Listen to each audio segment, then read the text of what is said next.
man, I got 5 kids to feed. That's nowhere in this movie. It's never said. That's really sad. The 3 titty ladies in this movie, and that was cool, but man.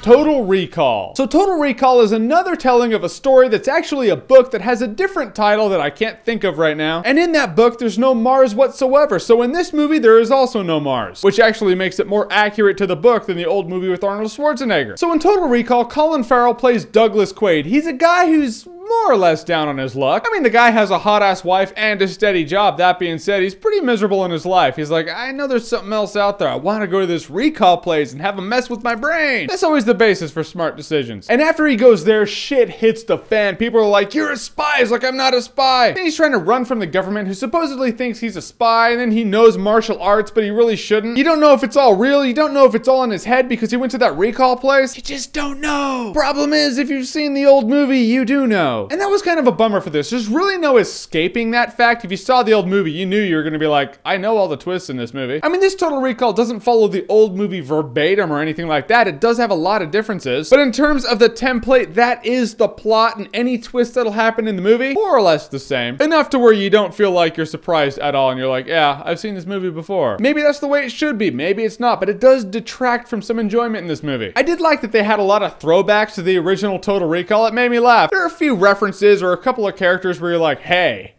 I know that. It makes you feel all cool, but it really shouldn't because every human being in the theater is also gonna know what it means. Everyone in this movie did their job really well. Colin Farrell kicked ass in this movie. It was good to see him back in form, you know? He's been on kind of a hiatus. There were years where you're like, what happened to that Colin Farrell guy? Now he's back, he's kicking ass, and he did a good job in Total Recall. Kate Beckinsale plays his wife in the movie, as hot as ever. I'm waiting for the day where I see Kate Beckinsale and I'm like, oh yeah, finally, age caught up to her. Not today, though. And she does a good job in this movie, too. She's like the T-1000. There was one scene where she walks on the screen. I was like, yeah, that's T-1000. Physically doesn't look menacing, but you know that thing will kill you. Jessica Biel's in this movie. She's the ally that Colin Farrell has. She's like, oh, hey, I know who you are. So let's run from the government together. It's what we need for a movie. So they do. Thus, we have a movie. She was good, too, but I didn't feel like she stood out. She's the character where I'm like, they could have cast one of a few people as her. Jessica Biel could have been traded out, but I'm glad she wasn't because, hey, she's hot too. 2 hot chicks, 1 action movie. Does life get any better? Where's the popcorn? Yeah, I enjoy the little things in life. That's one of the little things I enjoy. Bryan Cranston's in this movie, which is funny because Bryan Cranston has been in so many movies this year. He's the guy who has a steady paycheck on Breaking Bad, and then he just plays little parts in a bunch of shit. But the dude always kills it. He's a great actor, and if we can live in a world where Bryan Cranston is literally in everything, I would elect that that's the way we should live. Bryan Cranston